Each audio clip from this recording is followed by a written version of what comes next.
all the hunters to lay down their guns.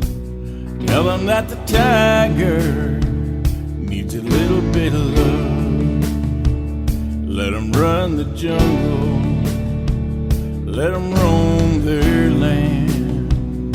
Then stand back and marvel, what a beautiful cat. 'Cause I saw a tiger, now I understand. Well, I saw a tiger, and the tiger saw a CB. I'm going to keep this rolling, by the way. We're just going to say blank Carol Baskin.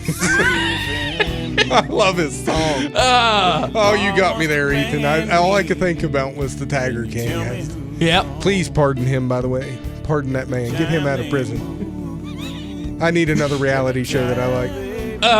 So welcome to the pregame show here on WAJR.com. And like I said, I'm just gonna keep it going. I don't mind. It's a beautiful song. Yeah. But this is the review part. We're gonna make this really quickly because that's about how the game went. One team showed up, the other just came in on fancy tuxes. Yeah, I mean they looked nice. They did. They looked nice. Yeah. Those uniforms are nice. Those helmets are nice. Those stickers are nice. They look nice losing by 35 to 40 points too, but I mean at least they left nice. They came in nice. So you brought up the stat to me. You want to go ahead and give that out about interceptions? Well, real quick, I will say this. Work County looked good at everything but playing football. Okay, that's how I'm going to word it. They showed up pretty, left pretty, but the in-between the lines was down. The amazing stat is that Tyler Smith, their quarterback, had thrown 2 interceptions all year, and he threw 3 in the game versus us. In the first half. Broke his record of interceptions for the season in one game. I guess my question was the game plan to sit there and go, okay, we were going to win or lose by him. We're just going to keep throwing him out there? Because they ran the ball fairly well, better than I expected them to. I think they thought their receivers could do more versus us because they did have height and weight difference. They did, but they were not expecting the speed, and Tyler wasn't able to adjust to that. Like, he put it out there, and he wasn't expecting our corners to close as quick as they did. Defensively for Work County, Whipke impressed me. Was able to make some plays in the backfield. We talked about this, and you'll hear it on the coach's interview when we pulled opposite of him. He was able to make get by JJ, unfortunately, and make a couple plays in the backfield. A lot more agile than I think we gave him credit for. I was going to say, I referred to him as a telephone pole. Like, I felt like you had to go left to right of him. Mm-hmm. That telephone pole at times was falling quickly and making plays. I was actually really, really impressed with the athleticism that kid showed. Man, Corey Cohen is just... I think we kind of foreshadowed this a little bit last week, but we sat there and said, I don't know if there's a lot of guys that could stop him, like stand him up. And, I mean, Chance, I wish I could have put it on a highlight reel of when you talked about them getting gang tackled and you just bursted out laughing and you said, Ethan, Corey's still up. Like, yeah, they had like 4 or 5 guys on him, and he did not go down. But there was one play, I believe, too, with the Work County guy. They had nicknamed one of their players the Human Missile. Corey's new nickname may be the Patriot Missile because it knocked that scud out of the air like it was nothing and rolled right over top of him. It was a beautiful play to watch. The hit stick was still available. I know that, we talked after week 1 with Cameron. I'll bring this into it, that we saw the flashes of what Corey could do over a play that was phenomenal until it wasn't phenomenal. But what we have seen in the growth of Corey from then until now, it opened the eyes, I think, of LePeau to where, hey, I got a running quarterback more than I think he thought he had. And Corey is not afraid to hit nobody. He wants the contact. It's been a player development throughout this year that's been fun to watch. Love seeing how it had accumulated to at Work County. I mean, 24-11, a lot of them guys were just getting ran over by them. 66 and number 2 were probably 2 of the players on Work they showed up on Saturday. Number 4 did. Hartford. I thought he came to play. He did too. I mean, there are just certain players, and it's not a knock on Work. I think they just ran into a buzzsaw on Saturday of a team that really, really wanted it more than they did. And I think Work County, I can remember watching, I didn't bring this up last week because I didn't want bulletin board material if for some reason one of them guys listened to it. But I watched the Work County versus St. Mary's game. And I watched after the game, and Work County was taking team pictures. They were laying down. They'd done the Gatorade jug. They'd done all kinds. They act like they had won a state championship week 1. And I was really worried if maybe that's what got to them Saturday, was they already felt they'd won. They'd beat one of their biggest crosstown rivals in St. Mary's in the LKC, and they felt they'd accomplished everything and were happy with being at the quarterfinals. And it just, I don't know if they playing near as well as they needed to, is what I'll say. Any final thoughts? 2 things I wanted to mention. One of the best receptions I've seen, 2 of the best receptions I've seen so far this year, with the 50-50 ball to Braden Ponceroff and that Moss catch that Cody Clovis did at the 1-yard line. And then there was one that didn't even count with Cody Clovis, but the angle that he caught that interception that he went out of bounds at was amazing. I will say this, the 50-50 ball, kind of leading into the preview of the game coming up, we have to watch versus Cameron because they've got some athletes back there, and Sawyer Reed probably facing the best secondary since Riverview probably that we've played, like secondary that's been really, really, really good with a bunch of athletes. And I just, I know our boys are making plays and they're phenomenal. I don't want to lean on that. I'd rather stay away from it if we can, is what I'll say. All right, that's going to wrap it up for the Work County preview. When we come back, we foreshadowed it a little bit. We're going to preview Cameron here on WAJR.com. While others search far and wide for solutions, you know where to turn. Patton Building Services. Since 1981, we've been more than a service provider. We're a legacy. From janitorial to general building maintenance, we believe clean environments build better business. We don't just maintain buildings, we maintain communities. Patton Building Services. Beyond cleaning. Total building care. Find us online at pattonbuildingservices.com.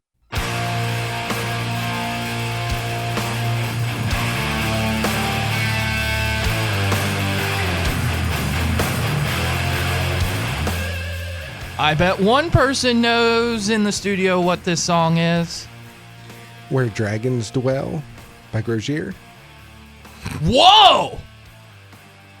You didn't expect that from me, did you? No, I didn't. How could you get that? I feel like you just... Third time's the charm, right? Third time's charm. Welcome back to the pregame show here on WAJR.com. Cameron Dragons preview segment. If you want a talent by talent breakdown of the players, refer to week 1. Maybe I'll post a link in the description below. Be sure to like, comment, subscribe, all that good jazz. Anyways, okay, Jonathan, you've got some numbers on this matchup, and they're very interesting. So give me those numbers, and then we'll go into a little bit of an injury report, and we'll talk about what these teams need to do. Yeah, so you might want to cover your ears if you are a recent fan of Me? Clay Battelle. Chance? Yes, you. Clay Battelle has not beat Cameron since October 17th, 2014 in Blacksville. It was a 34-6 win. This has been a series, at least in the past 30 years, of streaks. You have Cameron, who has won 11 straight since 2015. Before that, though, 2006 to 2014, Clay Battelle won 9 straight. And then it goes back and forth for a year. 2005 was Cameron. 04 was Clay Battelle. 1999 to 2003, Cameron won 5 straight. There was a tie in 1998. Cameron went. Nobody likes ties. What is this, soccer? Yeah. Well, that was the 90s. 1996 and 1997, Cameron went back-to-back, and 1995, Clay Battelle won that game. So over the past 30 years, Cameron has went 19-11-1 against Clay Battelle. So history doesn't favor the CBs unless you want to talk about that stretch from 2006 to 2014. And obviously the one blemish on Clay Battelle's record this year, week 1 against Cameron.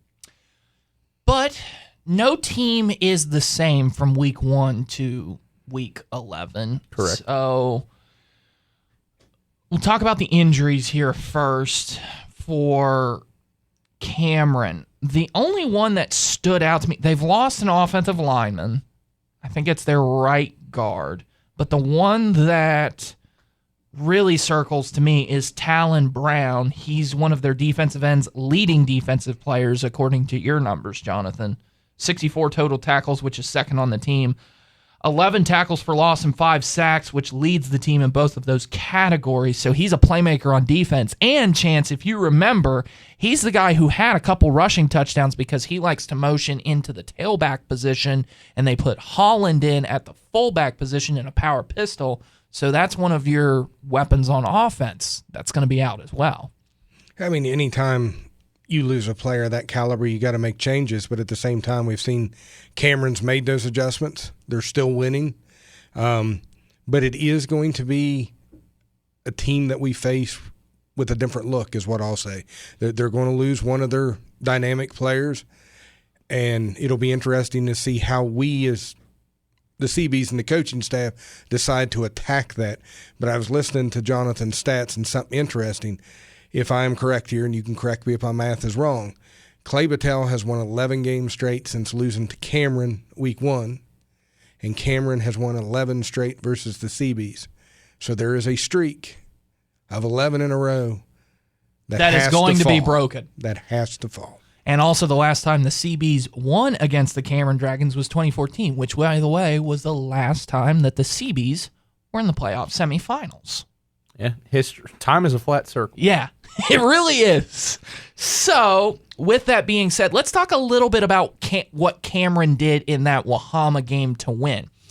Wahama was with their backup quarterback. I didn't think he necessarily played bad, but he didn't really do anything to win them the game, and I think that's probably what they were anticipating coming into this game.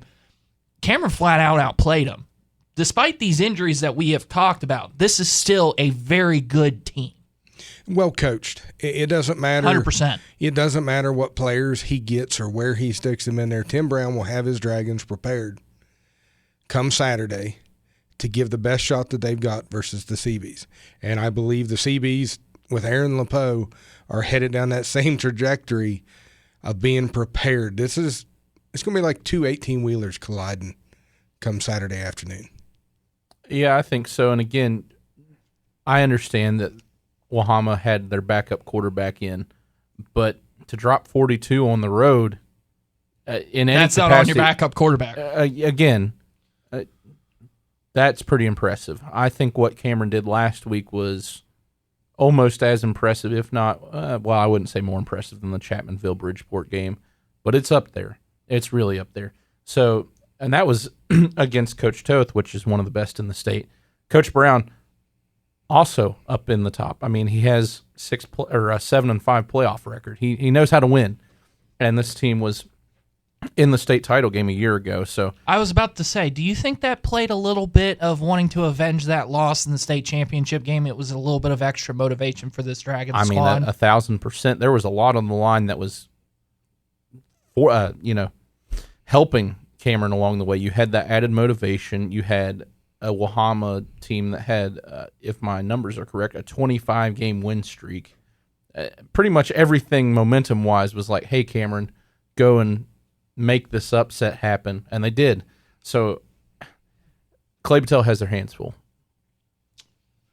All right, so let's go into what each team needs to do. Obviously, we know the talent of Case and Angel. We saw it in week 1, and it's only gotten better as the season has went on. Marshall Holland, on the other hand, their running back, chanced 1,700 rushing yards this season. That's absolutely incredible considering what we saw against him.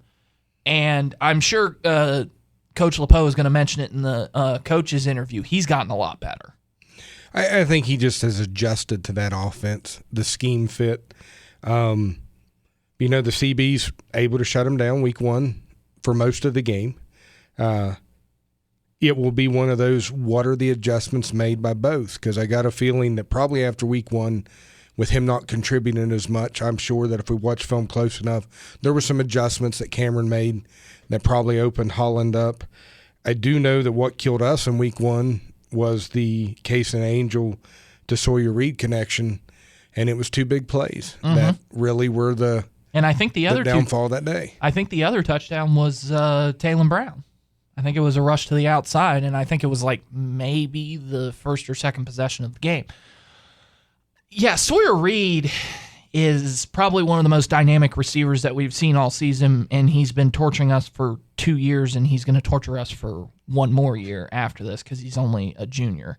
So, with that being said, Jonathan, I'll let you add something if you wanted to add something. I didn't get to watch Reed like you guys did week one, but he's not unstoppable. I mean, he is their best talent, catching passes, but 40 yards a game, if you can hold a star like that to 40 yards a game, I mean, look what happened in the Sherman game. I hate to always reference it, but I mean, it was a good representation of everything good and bad that Clay Battelle has seen this year.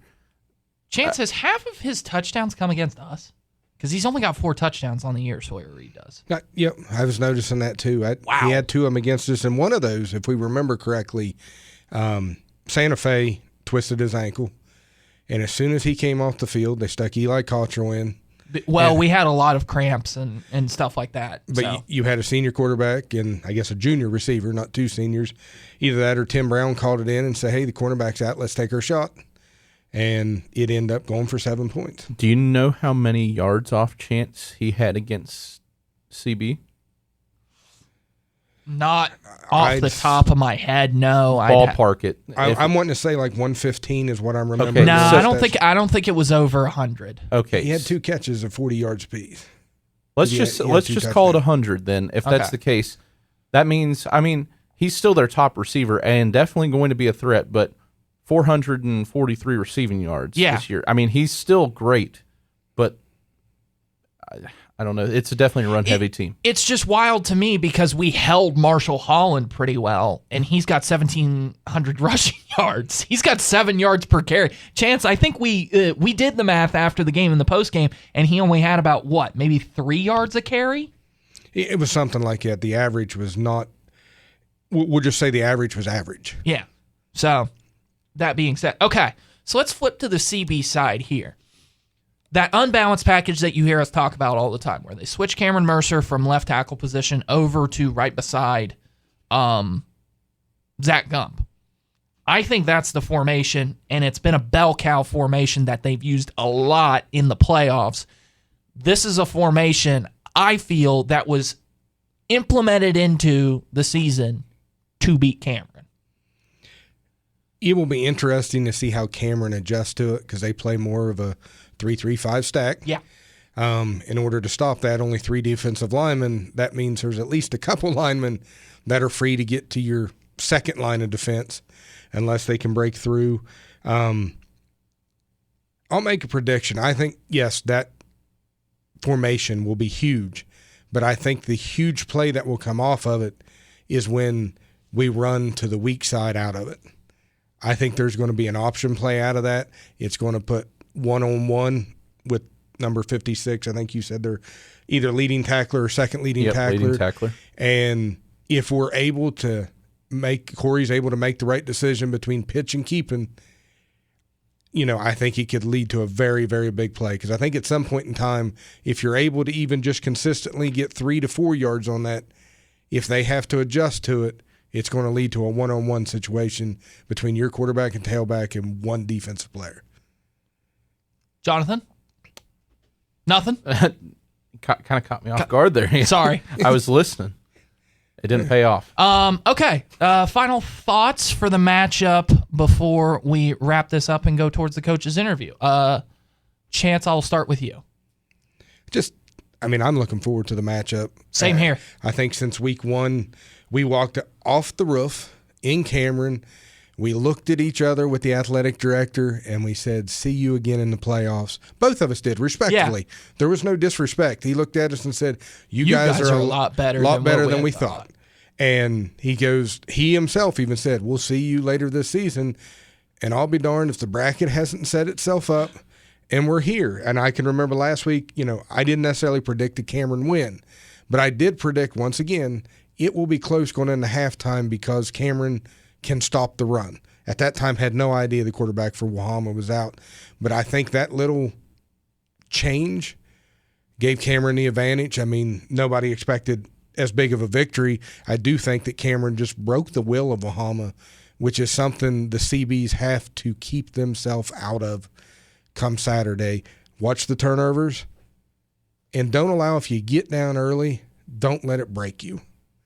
Yeah, I think, again, this is a bit of a poetic matchup, isn't it? We talked with several members of the CBs, and they were all rooting for Cameron to beat Wahama because you wanted that get back. Your one blemish on the record is to Cameron, and I think it sets itself up well to be a tight game, a really good, well played game if things pan out, and one that will be madly entertaining. And this time it's at your place. This time it's in Blacksville, where you're 9-0 this year. Oh, that's going to be a lot of fun. A chance to go to Charleston to right the wrong, tell everybody that you've beaten everybody on your schedule. Everybody that you've played, you've beaten. I think that says a lot about where this team has come from year one to year two. And you'll play a different team no matter what in Charleston. It'll be a team that you haven't lost or beat. It'll be a new one. So if you win the state title, it will have been you have beat everybody on your schedule at least once. All right. I think I've said my piece on the thing. I'm really looking forward to the matchup. I'm so glad that we've not had to leave home all playoffs. Chance. I don't know if it's as enjoyable for you as it has been for me, but it has been really nice just being able to drive to Blacksville every playoff game.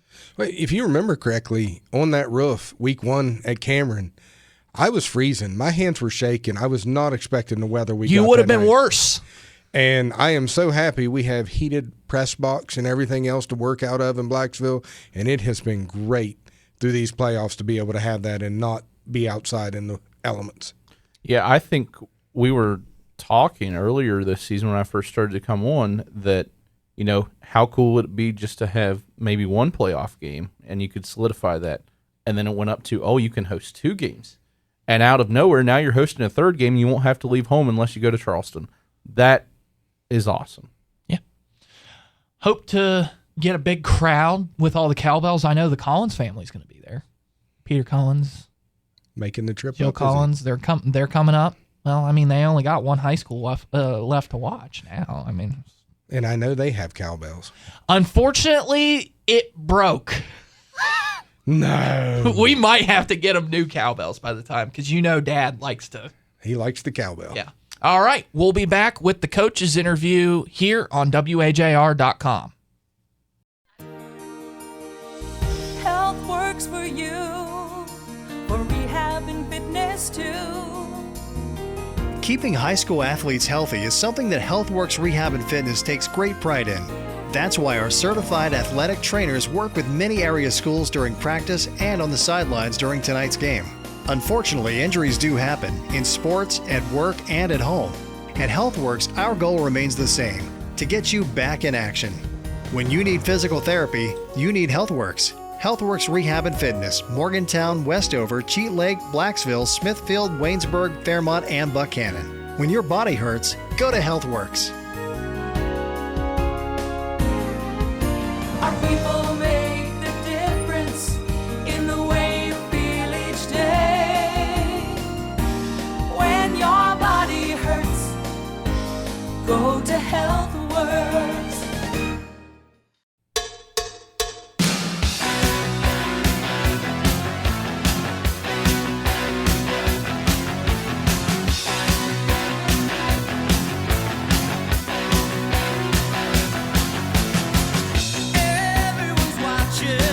CBs. See what you do. Everyone's looking At the CBs. you. Oh, everyone's wondering, will you come out tonight? Everybody should be there. Everyone's trying to get it right. LePo will get it Get right. it right. Everybody's working for the weekend. That's right. We're all working for Saturday. That is That's right. for sure. Welcome to the pregame show here on WAJR.com. Media day for Coach LePo. This is his third interview of the day. He did the Dominion Post earlier. He's done the CityNet statewide sports line right before this, and now he's here with us. Obviously, his favorite interviewers for sure. I gotta imagine, right, Coach? Absolutely. You're the ones I'm most familiar with. You're a family. Yeah. Yeah, absolutely. So I don't even want to talk about Work County. We're not even going to talk about Work County. We're not going to ask questions about Work County. That's in the rearview mirror, and we're going to just focus on this game.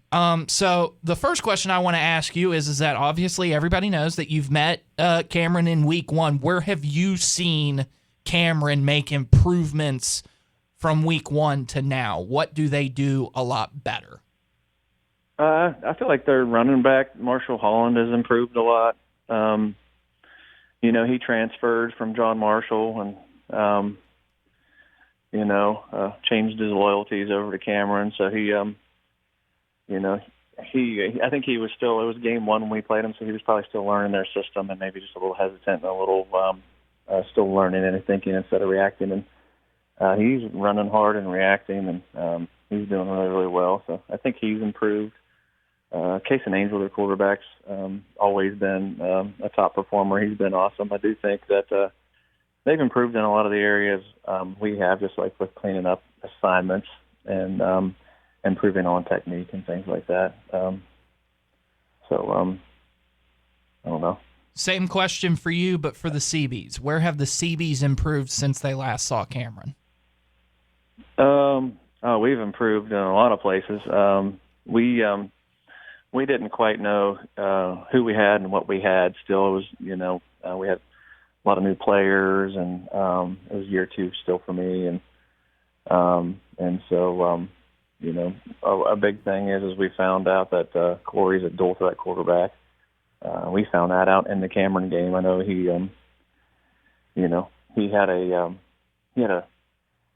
were throwing the ball like it was like 4th and 12, and he broke out of everybody's covered, and he broke out of the pocket, and then he started running down the field, and he ran over 2 guys at the same time, and then made some other people miss, and then got down the field. And they punched it out and before he could score, and so the game kind of he was real upset with himself about that. But I was like so excited about did you guys see the run before that though? Like I knew at that moment they had a running quarterback, and that's a dream as a coach to have a running quarterback like that, and he's so darn tough too. So he's definitely improved for us. We had some new pieces with the offensive line. We still just I would say about a third of our plays in the Cameron game we just didn't even execute properly. Like guys going the wrong direction, not knowing the right assignment. So we're a lot smarter on offense than we were in that game, and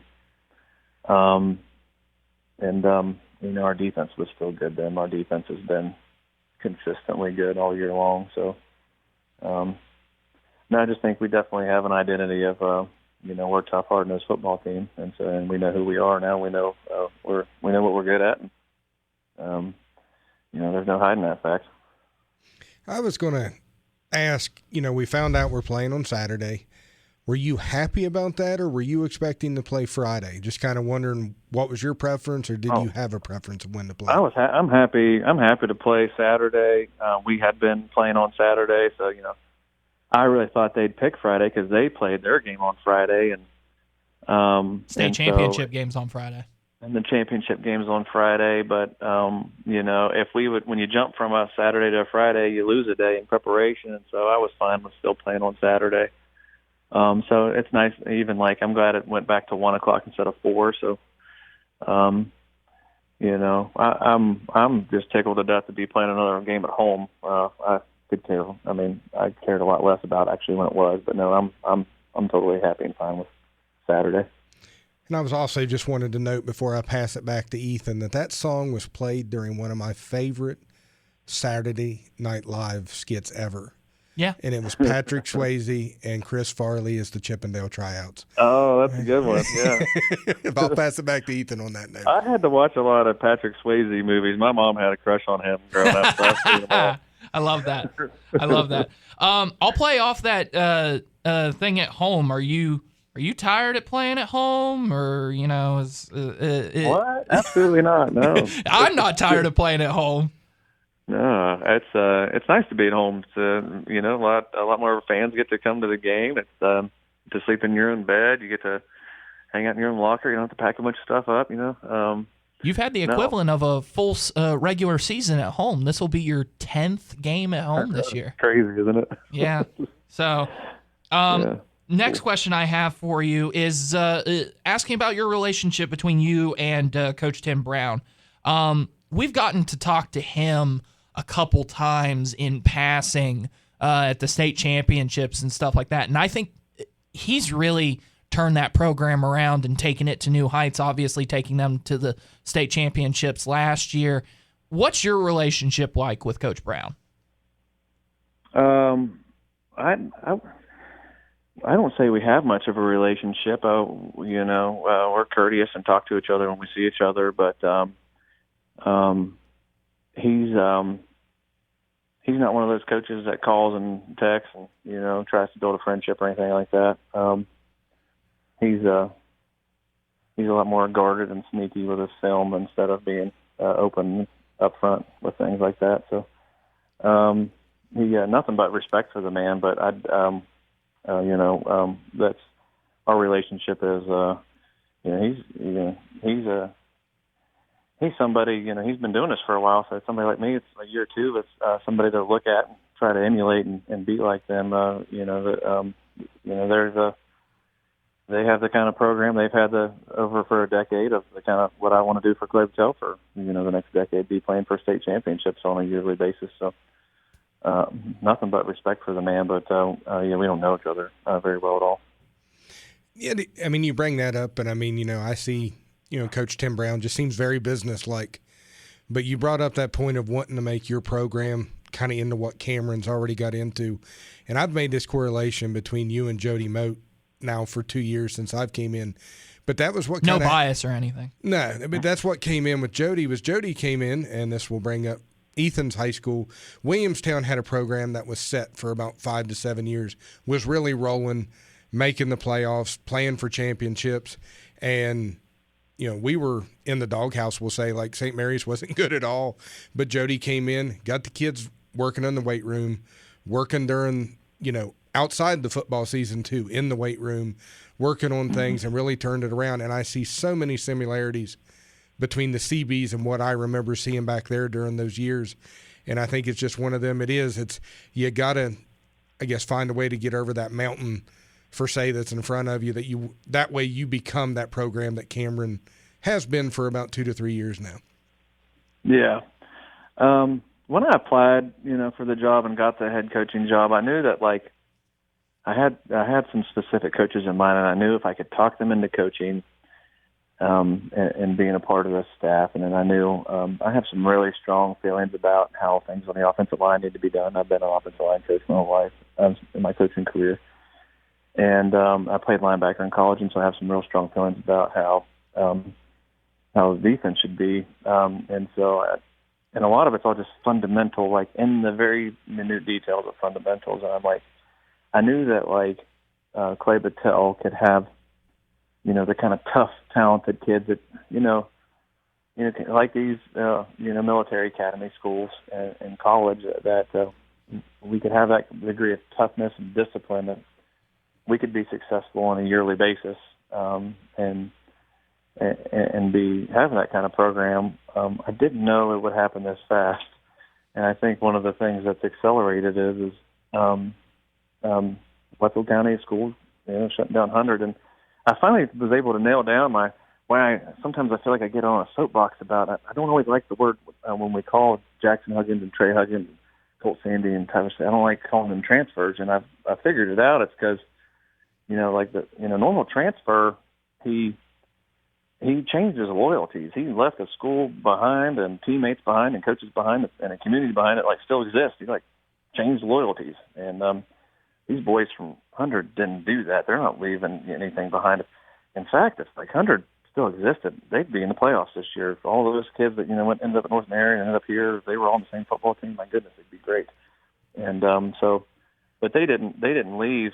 They had no school. Their school was taken from them. They didn't leave anything behind. They didn't change their loyalties. And so I always kind of felt like, wish there was a better word. I don't know what it is, you know what I mean? But I think there's a difference there I want to point out in this day and age with kids like playing for a different school every year. That's not these boys. They have character and integrity. What's your opinion on having a rival like between you and Cameron with such high stakes in playing a semifinal game? I'm sorry, say that again. Talk to me about how you feel about having such a rival game like between you and Cameron at such high stakes in a semifinal game. I don't know. I think, honestly, I have different feelings about this than like a lot of the some of my assistant coaches that have been around Clay Battelle for the last decade. I've been back home, but before that, I spent a lot of time down in Charleston, and so there was a lot of the years where I wasn't experiencing the Cameron Clay Battelle rivalry. So,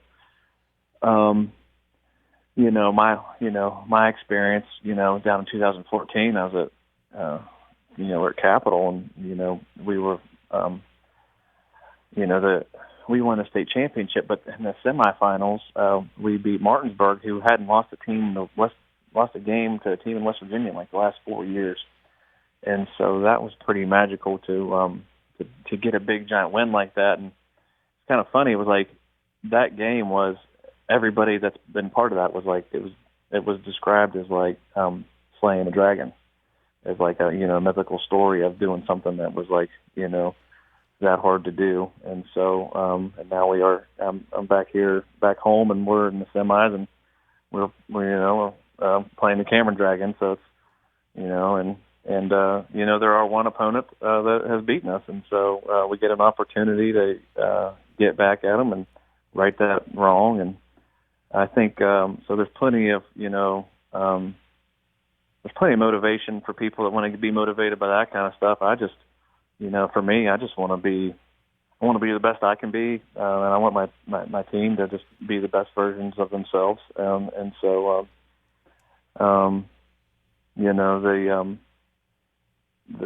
if you use that rivalry stuff to motivate you, then that's all good. But you can't let it distract you either. You got to stay focused on all the little details, of what the fundamentals are. It's really simple. And I know you've heard me say this a bunch of times, but we have to block better and tackle better. I was going to say, let's go with this word, Coach. They assimilated their way into the program, and we've talked about this before. That them players could have came in here and tore the team apart, if they wanted to be selfish about it. But none of these kids have came in to be selfish, and all they talked about was actually the senior leadership of the Seabees taking them in and making them feel a part of being this team. Cooper Statler, Braden Ponceroff, Cameron Mercer, all these kids that, had an opportunity to possibly, could have lost their job to a certain extent. Corey could have lost his quarterback job. I mean, you had a former all-state player coming in at quarterback. Honorable mention. And at the same time, though, what that kid did was to move to another position because it's what made the team better, and it made everybody better. And, in talks with Huggins, it just amazed me how easy he adjusted to that. Like it was what's better for the team. It ain't what's better for me. These are young men of integrity, and when you talk to them and you talk to their parents and their families, it's I can't take credit for molding or developing that. They were raised that way. They're good. They're young men with integrity, and they're not. And they're not selfish. And and neither are our kids. Neither are the kids that were already here at Clay Battelle. That I do think like that is one of the things that will define this team is how unselfish they are, because it's not just changing spots. It's like, man, they're blocking for each other. They're doing the dirty work for each other, and all the tiny little things of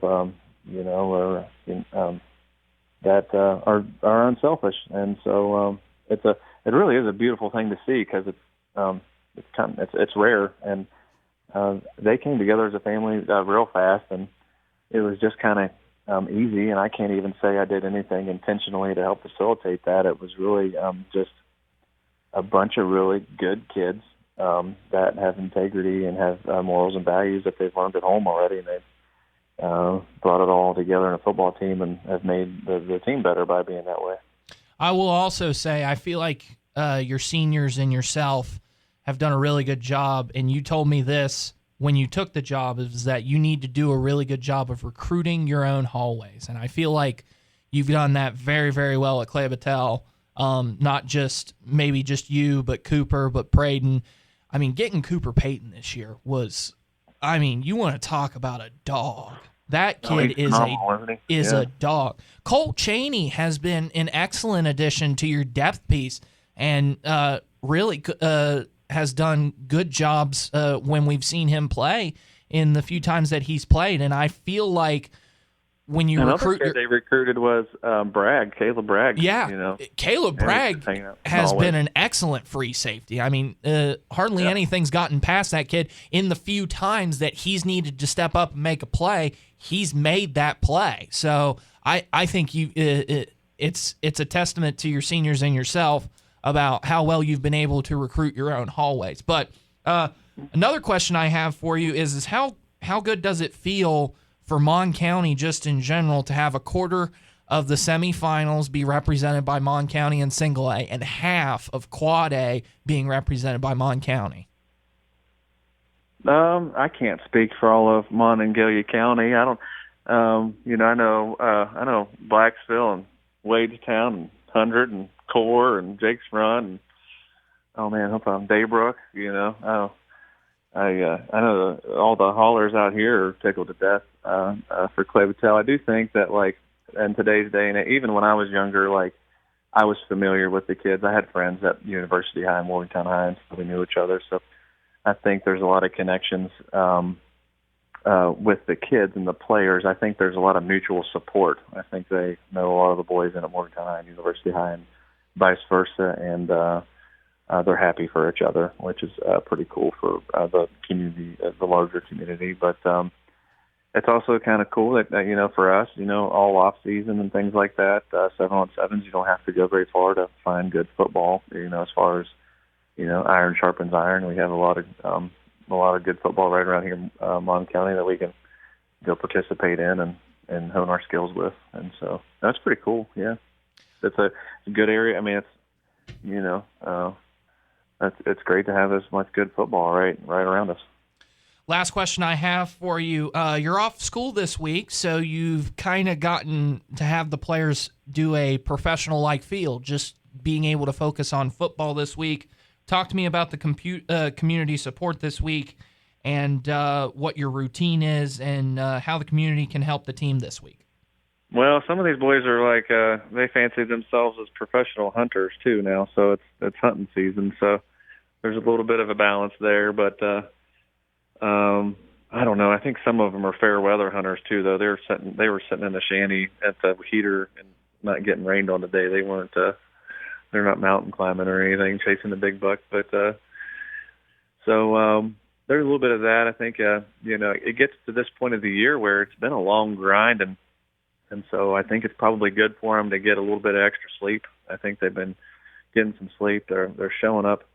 I was kind of wondering if they were going to be real tired from hunting, and they're not. They're full of energy, and I think they're pulling that from their families and the community at larger about how everybody's all excited for them, and so that's energizing them. They're excited too. So we've kept so far we've kept the same routine. We practice 3 to 6 after school, so we stuck with 3 to 6, and we did that so if they wanted to hunt some in the morning, they could. And that 3 to 6 process has been good for us, so we just trusted our process. And then, but we're going to do on Thanksgiving morning. We're going to practice early in the morning so they can have the rest of the day with their families.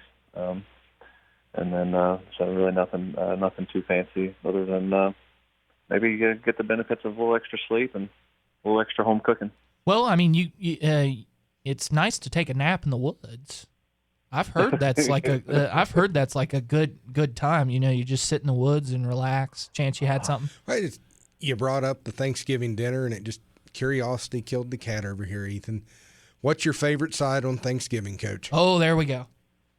My favorite side. Oh my goodness, there's a. It could be. Oh my goodness, it could be scalloped potatoes.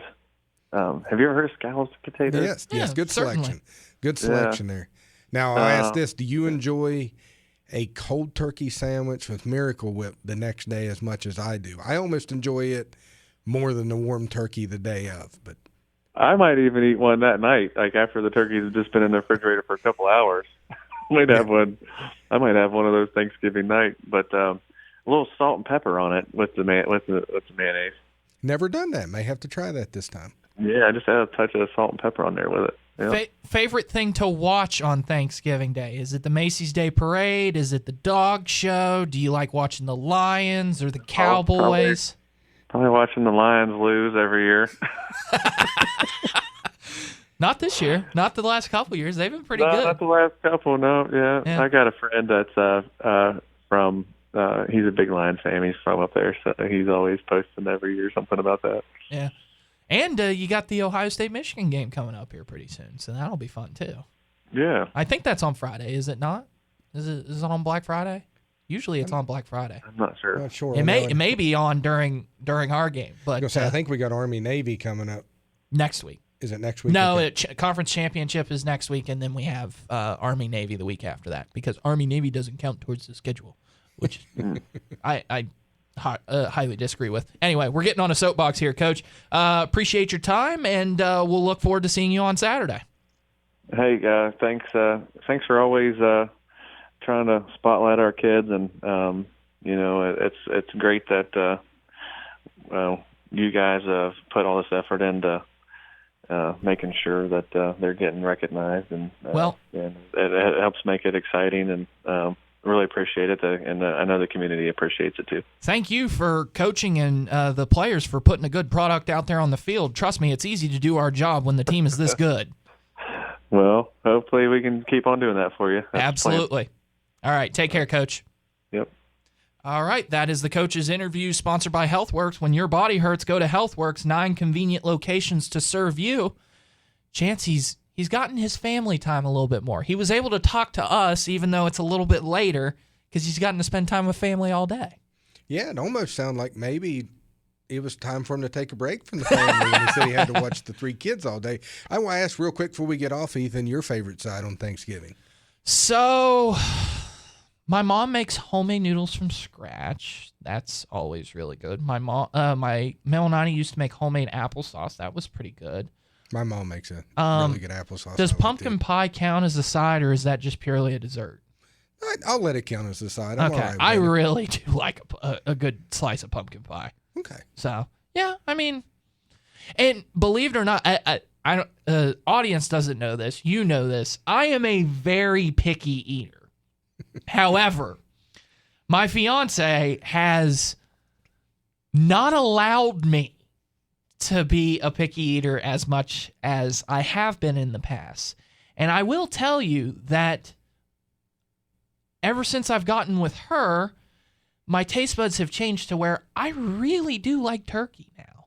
So, I mean, and the cold turkey too. I get a cold turkey sub from Jersey Mike's when I go to Jersey Mike's. So, maybe a plug there for Jersey Mike's. Might get in trouble for that. Anyways, all right. Chance, Jonathan will join us again, and it'll be time to pick some games for semifinal weekend. And that may have been our final Coach's Interview. I'm not sure, but I do plan on having a show to wrap up our season, win or lose, next week. Sounds awesome. All right. We'll be back to wrap things up here with the Pick'ems here on WAJR.com. Once upon a time, there were no portable toilets, and finding relief was an adventure. Then came crowded restrooms, unpleasant and inconvenient. Enter Saving Grace Septic and Rentals, providing clean, reliable portable toilets for every event, from football games to family gatherings, even work sites. And when septic systems need service, we're your first call. We're local, we care, and we're there when you need to go. For comfort and convenience, we're your saving grace. 304-282-7210.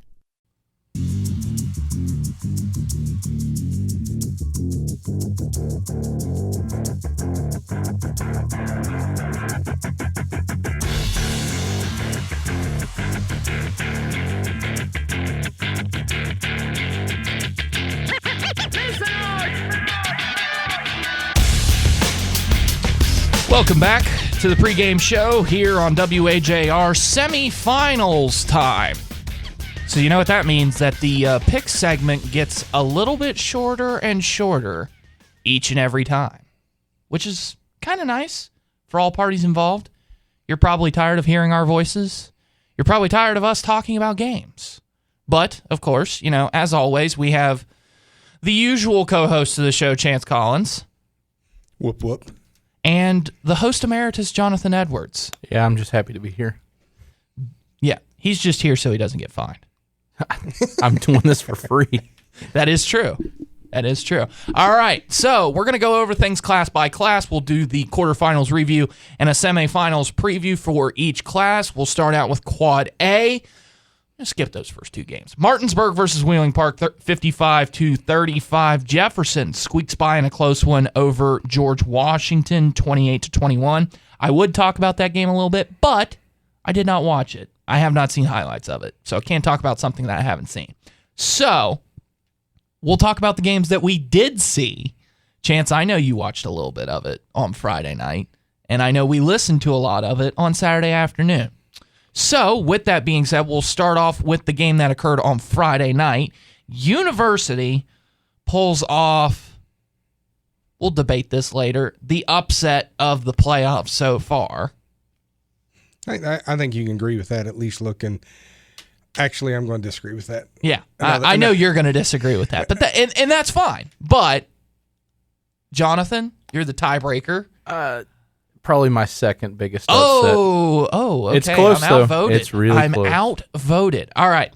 University defeats Huntington 35-28. Watched most of this game in the second half because I was watching the Cameron-Wahama game that we talked about earlier. But at the same time, though, Huntington, despite having possibly the best player in the state, Tavion Wilson, it proved as to why he's being recruited to Clemson to be a wide receiver and not a quarterback. Guy's got a good arm. It's just not a great arm, and he's a great athlete, and I get it. You want to put your most athletic player in a position to make your team succeed the best, but, man, let me tell you, he was a beast at tight end his junior year, and that's why they went down to the wire with Martinsburg. Unfortunately, this year, I think they were looking ahead a little bit, looking ahead to Martinsburg, figured that they'd run some generic stuff and then just try some new things, and it ended up coming back to bite them. What are your guys' thoughts? I listened to this game from the first snap till the final buzzer, and University just flat out outplayed them. Huntington played a lot of that game safe, and maybe that was because they were looking ahead to a date with Martinsburg. But University, credit to them, we can talk about how Huntington didn't play their best game, but University did play its best game, and that defense, I know the weather conditions weren't ideal, but that defense was gnarly. Four or five turnovers, and one was a game clincher. And honestly, outside of that opening drive where Huntington ran back a pick six, I think University won this game wire to wire.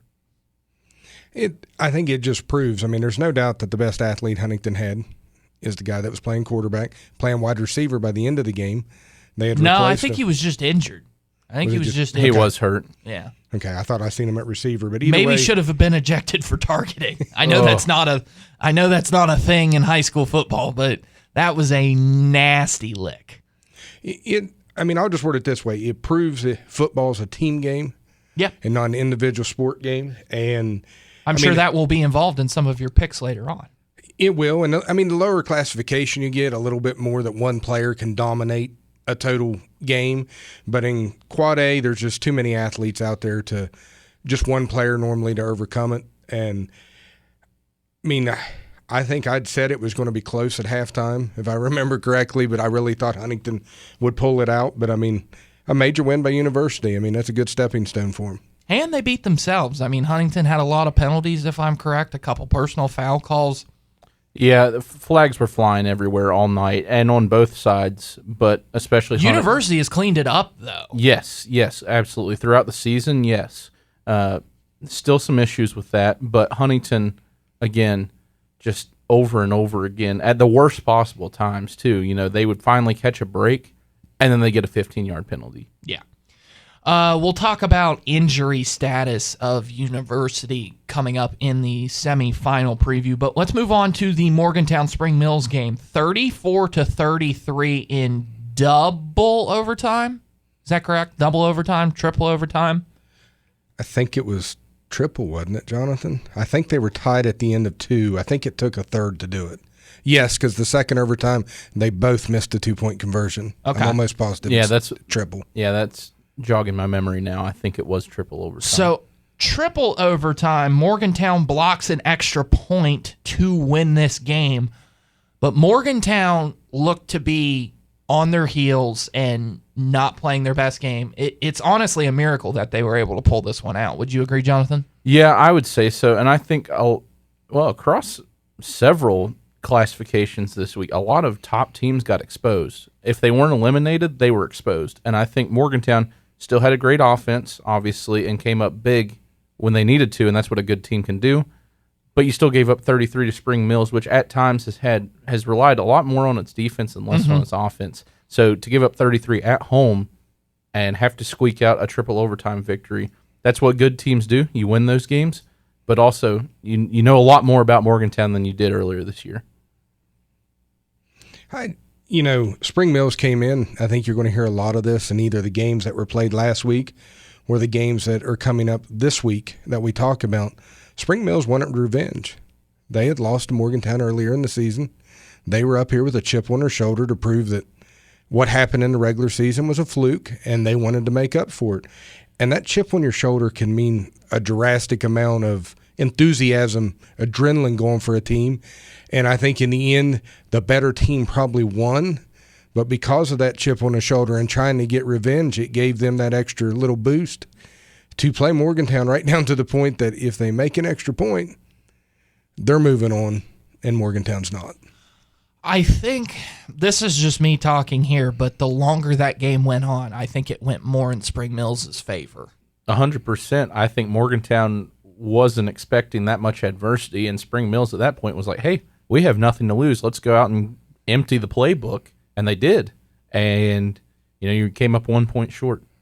So let's move on to the semifinals now. So we have University at the 7 seed going to Martinsburg. I bet Martinsburg didn't think that they would be hosting. Martinsburg didn't think that they would be hosting a semifinal matchup. Yeah, probably not. Martinsburg's had a strange season. Those first 2 weeks were weird. And I do want to mention, since we're on the topic of Martinsburg, they got exposed a little bit too. I get it. They put up 55 in a playoff game. Still impressive and still undoubtedly probably the best program in the state. But they gave up 35. And Wheeling Park has had a great offense this season, but 35 points on the road, a bit concerning. That'd be my biggest concern for Martinsburg moving forward. But again, they get to play at home, and it's hard to win out there. It's hard to beat Martinsburg, period, but especially at home. So that makes for an interesting matchup. I'm going to go with Martinsburg as well. I think Brian Dick, you're going to hear, is possibly going to be one of the most highly recruited people in West Virginia starting next year, especially if he has a good summer and summer camps and stuff like that. I think he's a D1 player. I don't know if he's power 4, but I think he's a D1 player. Chance, I know you don't go against Martinsburg at any point. No, and I'm not going to go against them here, especially like Jonathan said. They're at home now.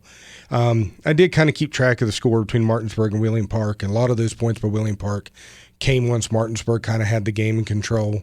Didn't get to see it, so I don't know if the second string was already in of them possibly resting guys, understanding what they were figuring, probably a big matchup coming versus Huntington. But they're too good. Mm-hmm. They're just an all-around team that, it takes a team like Huntington who has that star athlete that's a Division I athlete to really compete with them, and I think that's what happened. Was it week 2 or week 3, I think, when they faced off with each other? And sometimes that can make a difference, but no offense to any of the other 3 teams on the schedule right now, but there's not anybody with an athlete on their team at this time.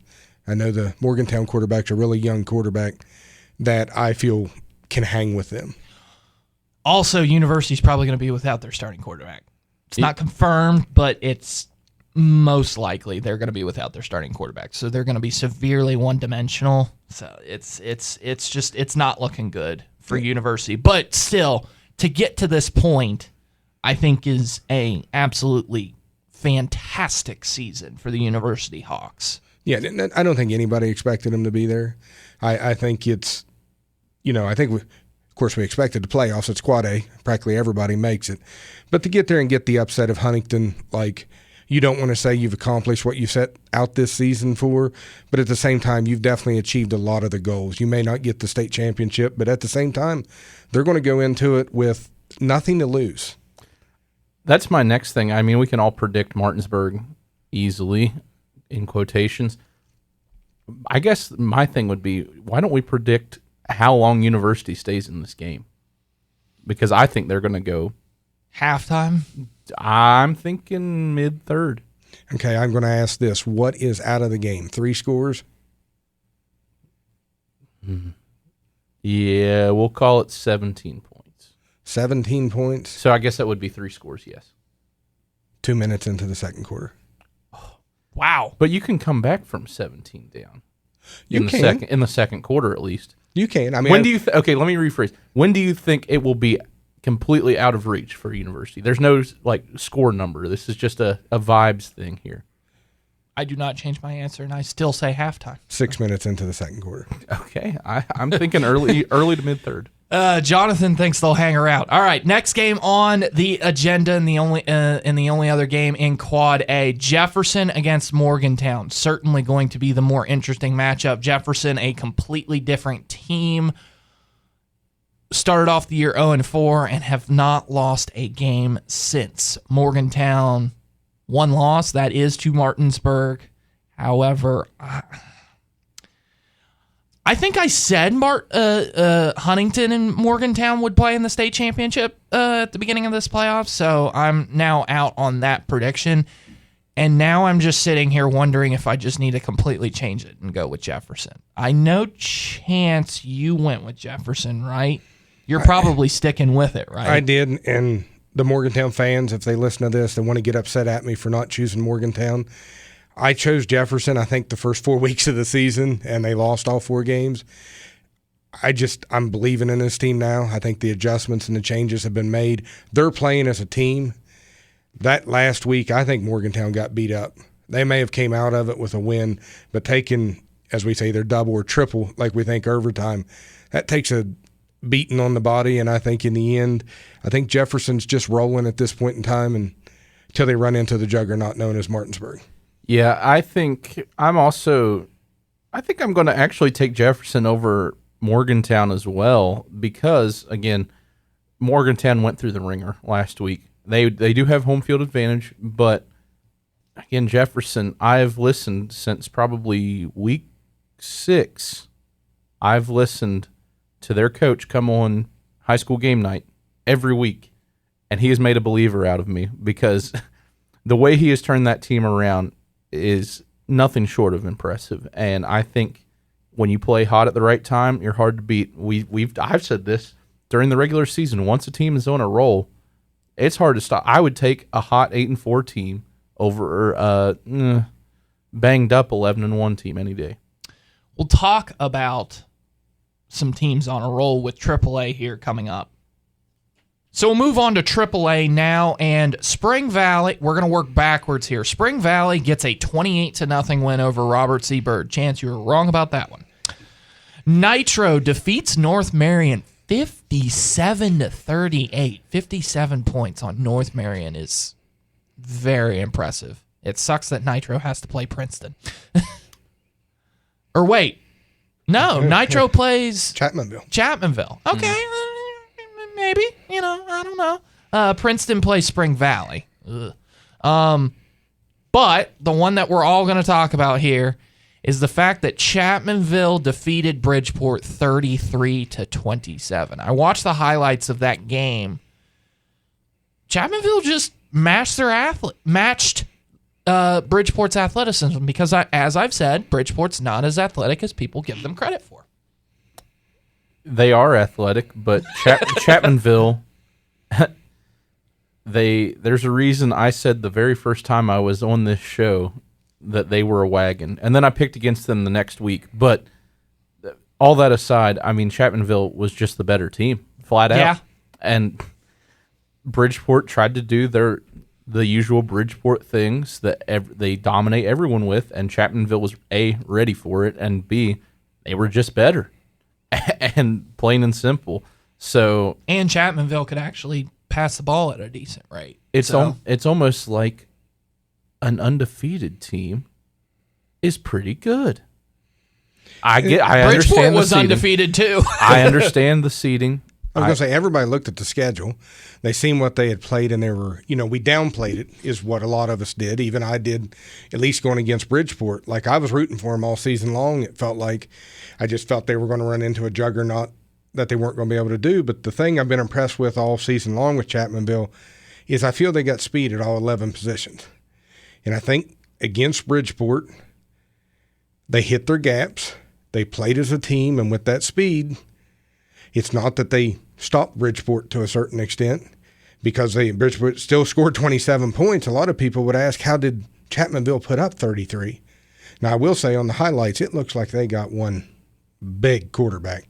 Oh, yeah. Like, he's almost like a tight end playing quarterback the way he looks. So, impressive win, and I'll be honest with you, at this point in time, I will not, this will let you know what my pick is, I will not pick against Chapmanville.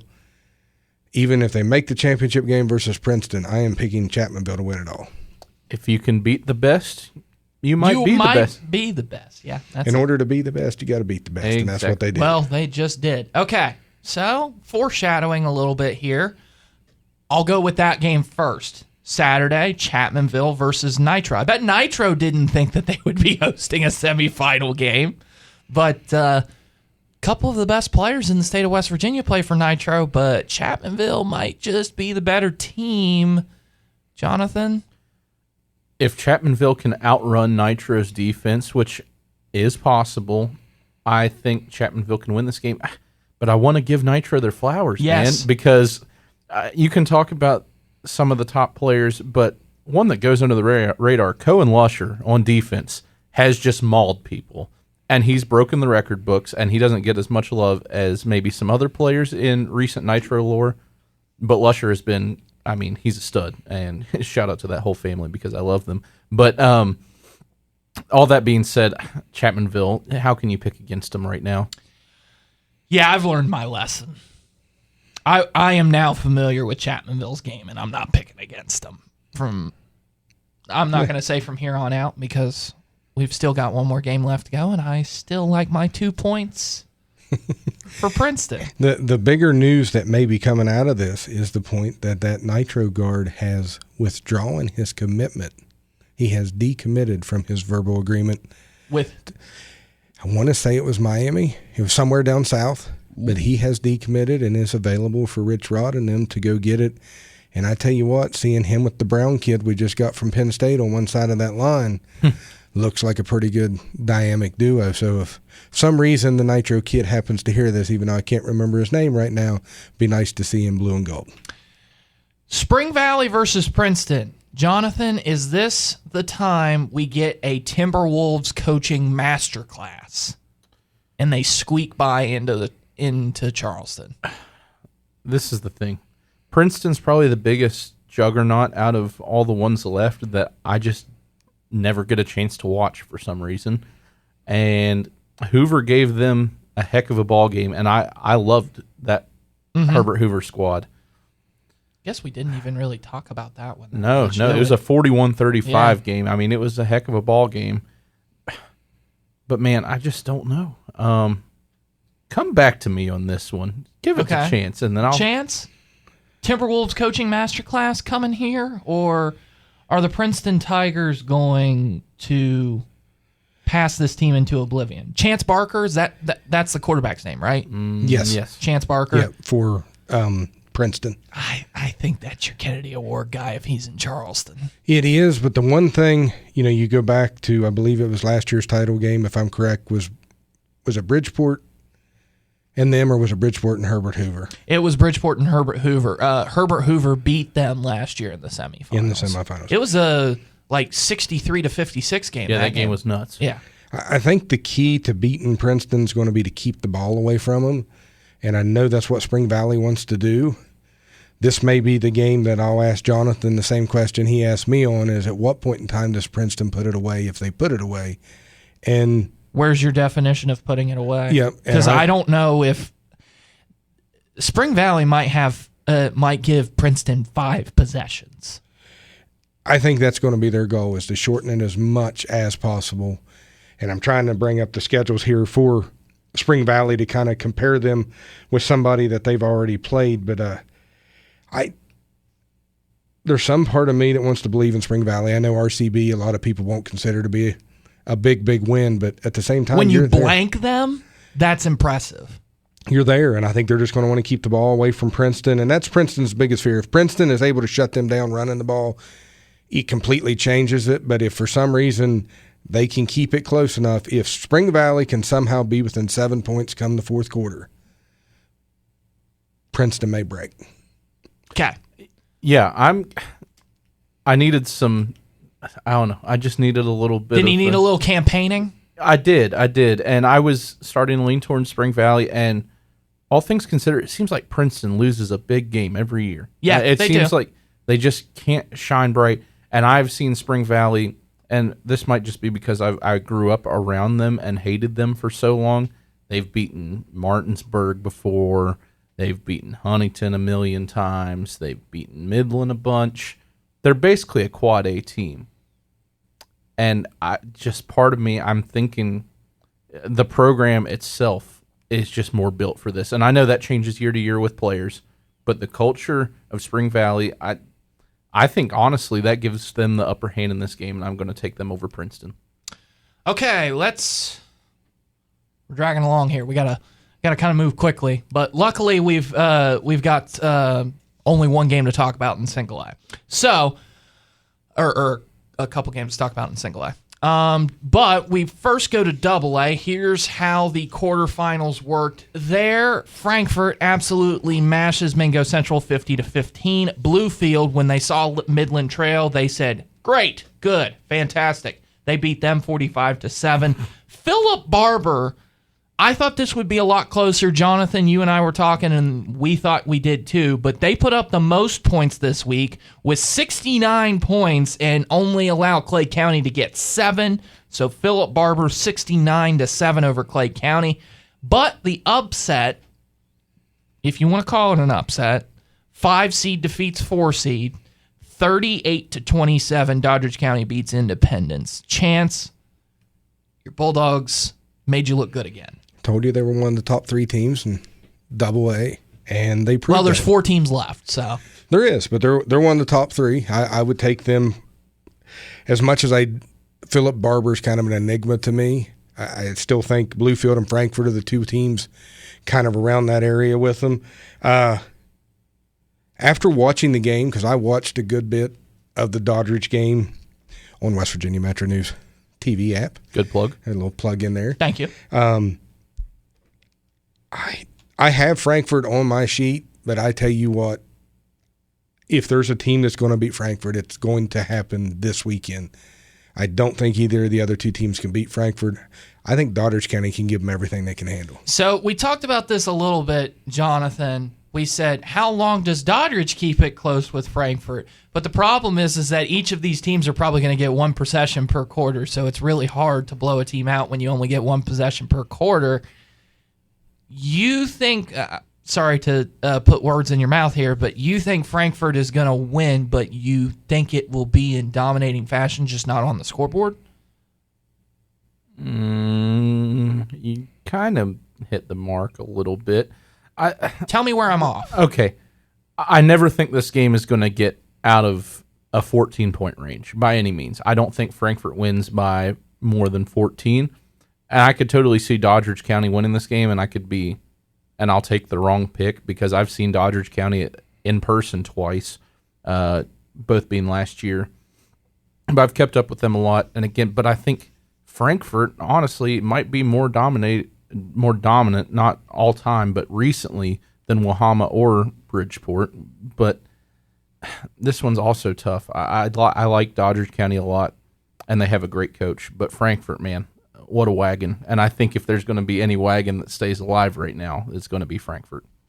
One-word answer here, Bluefield or Philip Barber? Go. Bluefield.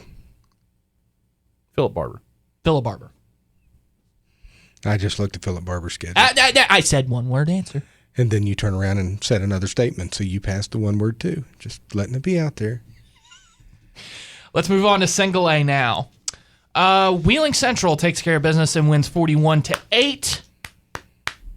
Yay. Please clap. I told you nobody'd be within 30 all the way to the championship. Cameron beats Wahama 42-16, as we talked about earlier. Pendleton County defeats East Hardy in overtime, 35-27. So we won't really recap a lot of single A games. Let's just go straight to the semifinals here. We only pick one game, and that is Pendleton County versus Wheeling Central.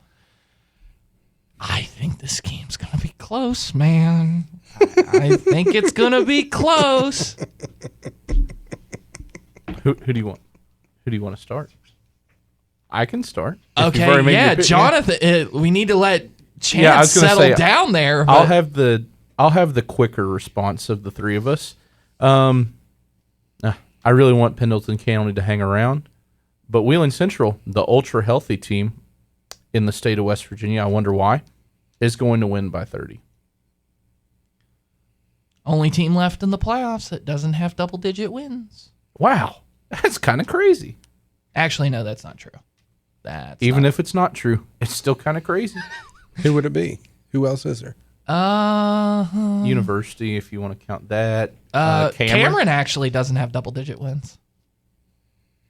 It doesn't matter. Point being, yeah, it's just the fact that sometimes a healthy team, a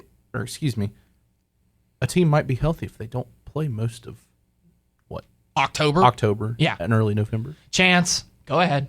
Let it happen. It's going to be a slaughter. This ain't even going to be a ball game.